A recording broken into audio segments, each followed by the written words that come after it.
আসসালামু আলাইকুম। আজকে সকালে ঘুম থেকে উঠে যে নতুন খবরটা পেলাম সেটি হচ্ছে লন্ডনের খবর। সেই খবরটা হচ্ছে যে তারেক রহমান বিএনপির ভারপ্রাপ্ত চেয়ারম্যান নিজেই বলছেন যে তিনি ২৫ তারিখে দেশে ফিরবেন এবং আরও নিশ্চিত করে তিনি বলেছেন লন্ডন বিমানবন্দরে কেউ যাতে ভিড় না করে, সেখানে ভিড় হট্টগোল হলে বাংলাদেশিদের সুনাম ক্ষুণ্ণ হবে। সেই কারণে তিনি কাউকে এয়ারপোর্টে না যাওয়ার অনুরোধ করেছেন।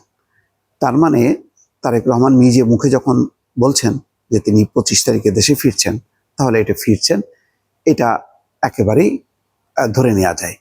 এর আগেও অবশ্য আমি নিশ্চিত ছিলাম যে মির্জা ফখরুল ইসলাম আলমগীর যখন রাতের বেলা রাত ৯টা ৯:৩০ সময় যেদিন ওসমান হাদির উপর গুলিবর্ষণ হয় সেদিন ঘোষণা করলেন আনুষ্ঠানিকভাবে, তখনই আমি নিশ্চিত ছিলাম। কিন্তু তারপরও পরের দিন বেশ কয়েকজন আমাকে বিভিন্ন কর্নার থেকে ফোন করে বলেছে যে আসলে তিনি আসবেন।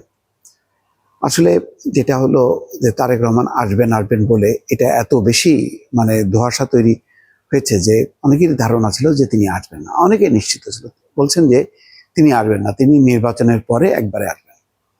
কিন্তু আমি নিশ্চিত ছিলাম যে তিনি আসবেন এই কারণে যে এই রাজনৈতিক সংগ্রাম এটা তো শুধু নির্বাচন করা না, একটা নতুন পরিবর্তন, নতুন একটি অধ্যায় শুরু হতে যাচ্ছে এই নির্বাচনের মধ্য দিয়ে। সেই অধ্যায়টা খুব কুসুমাস্তীর্ণ না, যথেষ্ট কণ্ঠকাকীর্ণ।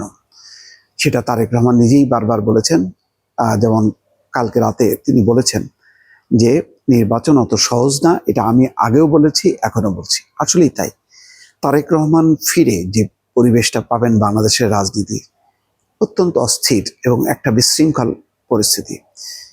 ওসমান হাদিকে যে হত্যা চেষ্টা, সেই হত্যা চেষ্টাকে ঘিরেই চিন্তা করেন একের পর এক ঘটনা। হঠাৎ করে ভারতীয় হাই কমিশনারকে তলব করা হলো। এটা আমি বলবো যে অনেকটা উস্কানিমূলক। হত্যাকারী ভারতে গেছে কিনা, ভারতে আশ্রয় নিয়েছে কিনা যথেষ্ট নিশ্চিত না হয়ে সরকার যেন তার দায় অন্যের ঘাড়ে চাপানোর জন্য ভারতের দিকে ইঙ্গিত করলো।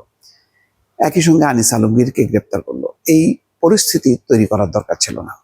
পরিস্থিতিটা নিবদ্ধ রাখার দরকার ছিল ওসমান হাদির চিকিৎসা এবং হত্যার চেষ্টা করেছে তাদেরকে গ্রেপ্তারের দিকে। সেটা না করে এখন দেখা যাচ্ছে প্রতিদিন ওসমান হাদির আশেপাশের অনেকে গ্রেপ্তার করা হচ্ছে। কাকে গ্রেপ্তার করা হচ্ছে? তার মা, বাবা, শ্বশুর, শাশুড়ি, ভাই, বোন, গোনা গোষ্ঠী গ্রেপ্তার করে এটা কি লাভ? একটা অপরাধী তার কি পুরো ফ্যামিলি বংশশুদ্ধ অপরাধ করে নাকি? এটা তো সেই আগের হাসিনার আমলেও একই ঘটনা ঘটলো। ওই বিএনপির কাউকে পাওয়া গেল না, জামাতের কাউকে পাওয়া গেল না, ধর তার বাবা, মা, ভাই, বোন যা আছে, বললো না কনক সরোয়ারের ব্যাপারে কি হলো? তার বোনকে উত্তরা থেকে ধরা হলো, একজন নিরেট গৃহবধূ, তাকে অ্যারেস্ট করা হলো, তাকে কারাগারেও পাঠানো হলো। তো একই পলিসি চলছে। আনিস আলমগীর একই পলিসি, কথা নাই বার্তা নেই, হঠাৎ করে রাষ্ট্রবিরোধী ষড়যন্ত্র উদ্ঘাটন করলো তারা। যে জিমে গেল টকশো করতে, এটাই একটা বড় অপরাধ হয়ে গেল। সাথে সাথে একটা বিশৃঙ্খল।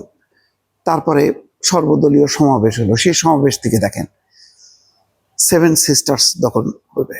তারপরে ভারতীয় দূতাবাস অভিমুখে মিছিল। আজকে ভারতীয় ভিসা সেন্টার বন্ধ করে দিল তারা।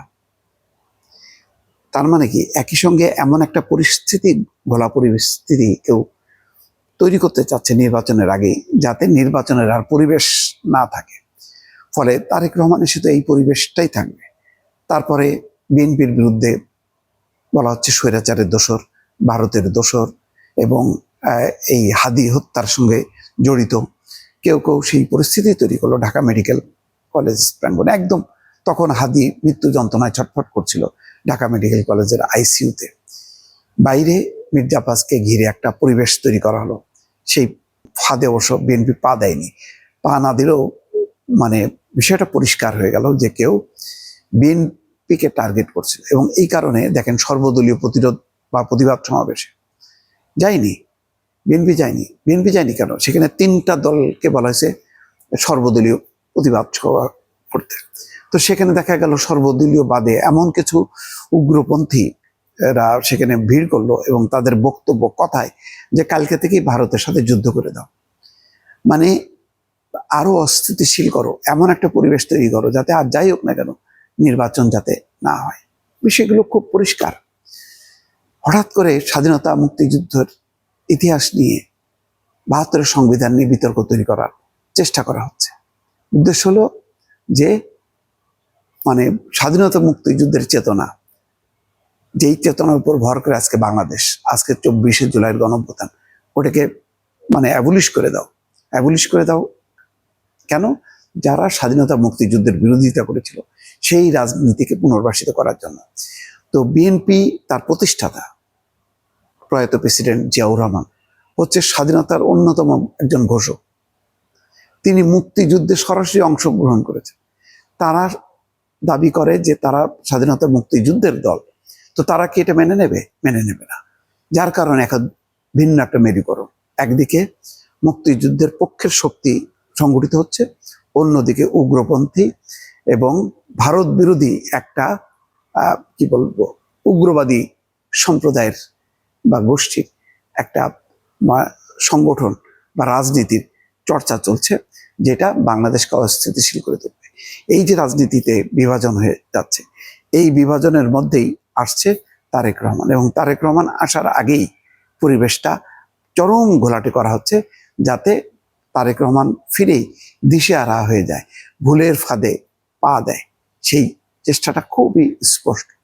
সুতরাং তারেক রহমান বাংলাদেশে আসছেন, বিএনপি নেতাকর্মীরা উজ্জীবিত হচ্ছেন, নিশ্চয়ই তাদের মধ্যে যে বিভেদ সেগুলি দূর হবে, দল ঐক্যবদ্ধ হবে, এবং ঐক্যবদ্ধ বিএনপি অত্যন্ত শক্তিশালী।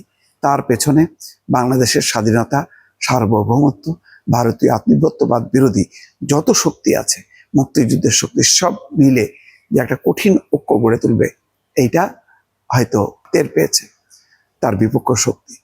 সেই কারণে নানা রকম পরিস্থিতি তৈরি করা হচ্ছে। সুতরাং তারেক রহমানের এই ঘোষণার পর বাংলাদেশের রাজনীতির প্রেক্ষাপটটা কিন্তু আস্তে আস্তে পাল্টে যাবে দর্শক।